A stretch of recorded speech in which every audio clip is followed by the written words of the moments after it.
So, as I mentioned in another video, what I do is morning cardio, but I also do it as well on the treadmill as outside. And as you can see, there's a park pretty close to my house. And you know, when I walk to the park and walk back, it's about 30 minutes, so to me it is perfect, you know. It's actually less tiring than walking on a treadmill because you're distracted by the nature. Look, it looks pretty good around here, my opinion. I'm a fan of green, but yes, I just enjoy this a lot more.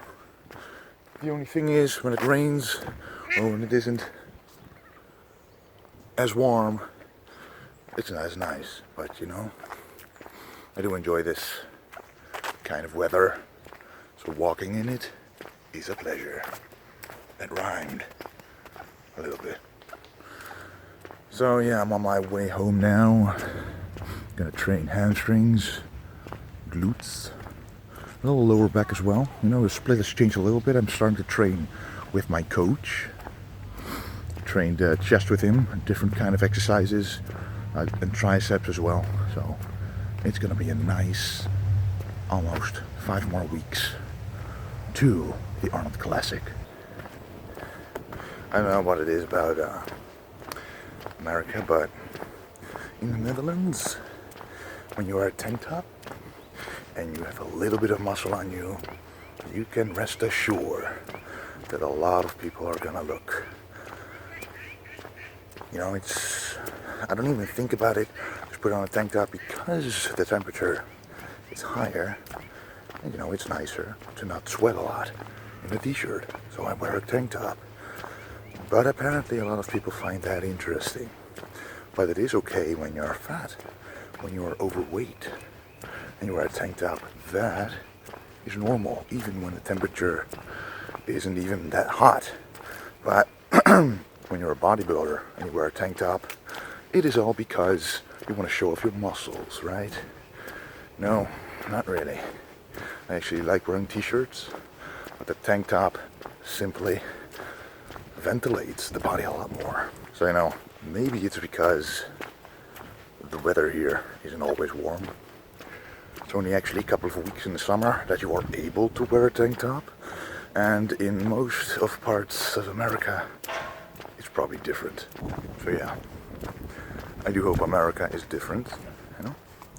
I heard they're a lot more accepting, a lot more, you know, respecting people who actually work out and be conscious about their body, even though a lot of people are obese there, just like here. You know, it's not a weird thing anymore anywhere in the world. But you know, you've got stuff like Muscle Beach, California, where it always is warm.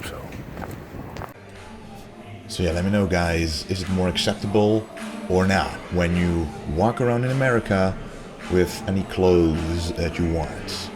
Anyway, this is the hamstring workout of today, and we're starting out with one of my favorite exercises, the lying leg curls. But this time, you know, I've recently changed this actually. I'm doing 6 sets of usually 8 reps. You know, hamstrings react better to heavy weights. You know, I used to do 15 reps, but I figured out that heavy weights build the hamstrings much better. And this, by the way, is one of our old shirt designs, mostly for fun, you know, just for us to wear it ourselves. But trust me, guys, incredible designs are in the works. And one of them, a prototype, is actually on my Instagram right now. So if you want to check it out, go to @GymTimeWes, as you can see here, and you will see one of the prototype designs. But much more is coming, guys. Incredible designs. Anyway, this is set number 3, and I mentioned in the previous one that every 2 sets the leg position changes. So these 2 sets, number 3 and number 4, we put the toes outwards, and this targets the outer heads of the hamstrings a lot more. You Trust me, you feel it a lot more. The tension is different, and this one to me is the most difficult one, which means that the inside of my hamstrings, because I have my toes pointed inwards and I target the inside of my hamstrings this way, that means when that's the hardest, that's the weakest muscle group of my hamstrings basically, because they have different muscle heads in there. And using 3 different stances, you make sure that you have a complete hamstring development. And this is a superset. Yes, I'm going to do more supersets throughout the entire prep until the competition, because supersets, well, let's face it, first of all, they burn more calories, they recruit more muscles, and they pump you up better. It's just a burning furnace while still using the muscle fibers to grow. Anyway, so you just saw we did the adductor machine for 10 reps, making sure to stretch and contract very hard, especially on the stretch, because here you squeeze hard. So you combine the adductor machine with the seated leg curl, and as you can see, I'm doing an extra squeeze. Not just up and down, but making sure that you control the weight. And the best way to know that is to go down and do an extra squeeze. Not just a pause rep, but actually go up an inch and go down again. That way you know that you fully control the weight, and trust me, you can barely do half of the weight you normally can. And that means, which is a great thing, that you only have to use half of the weight to get the same kind of muscle tension.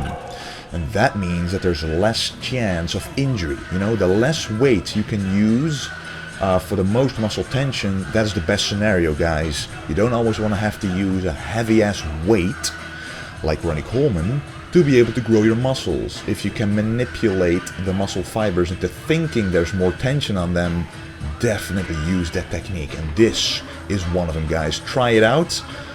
You know, it only works really on the seated leg curl, because most lying leg curls, you know, the tension at the top kind of you know, dissipates, it's less, but here it's the maximum tension you can get. So, you know, depending on the machine, I would still try it on the seated leg curl, guys. And what we have here is box squats, but this is wide stance box squats. Because the wider your stance is, the more the tension will be shifted to the inside of your legs. And we just did a superset using the hamstrings and the adductor muscles, and a wide stance squats also targets those hamstrings and adductor muscles. You always target the quads, of course, which you definitely feel.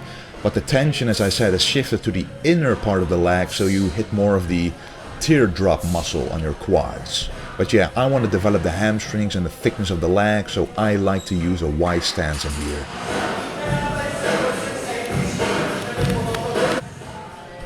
You know, and the main difference between a regular squat and a box squat, you know, at first it looks a lot easier, right? You have a time to rest at the bottom, no full amount of tension the entire way, but the opposite is true, trust me.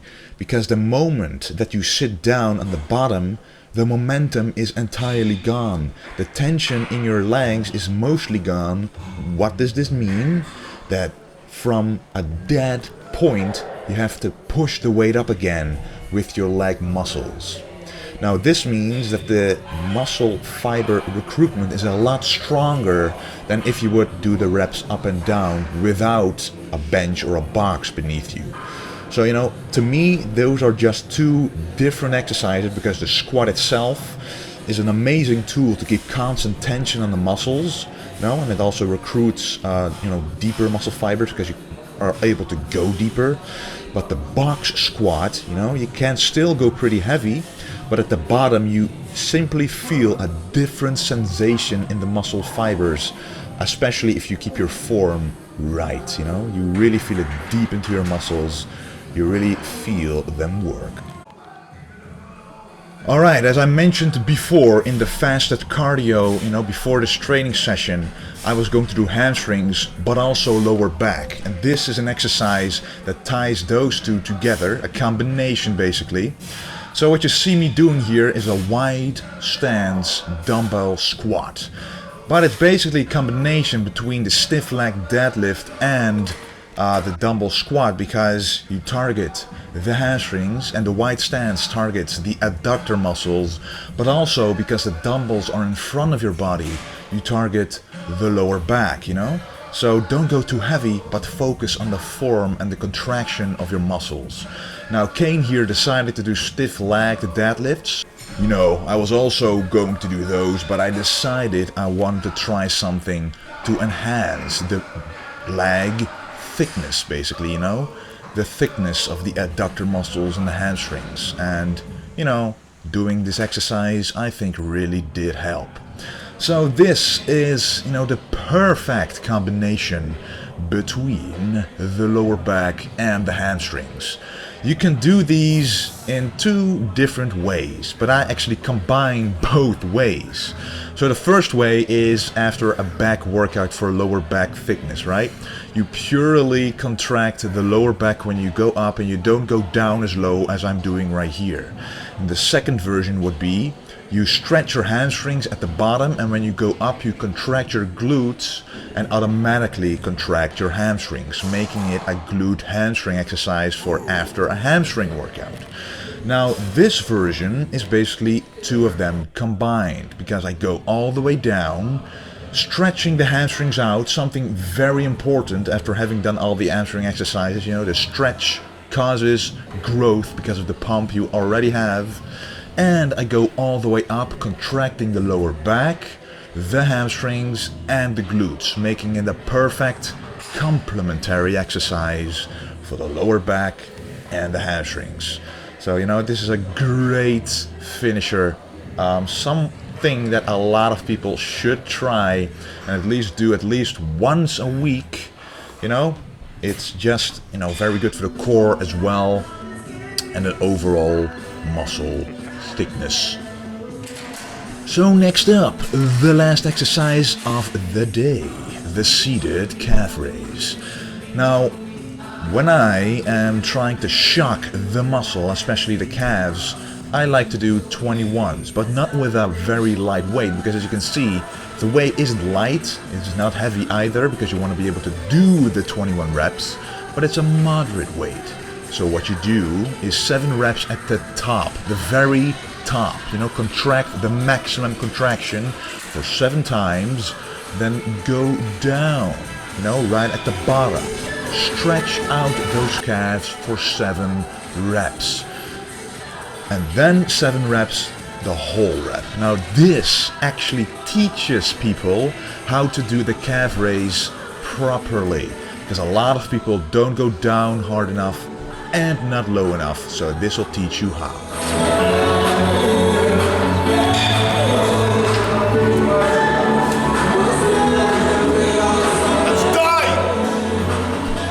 So yeah, when you hit a heavy weight, especially for 21s, you gotta psych yourself up a little bit, you know, you kinda enter a different state of mind.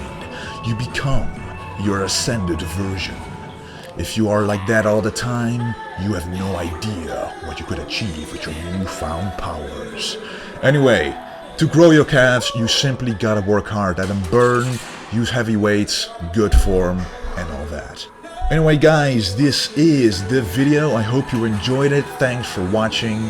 Absolutely a lot more coming. I'm gonna show you the shirt designs in the next video. So yeah, stay golden guys.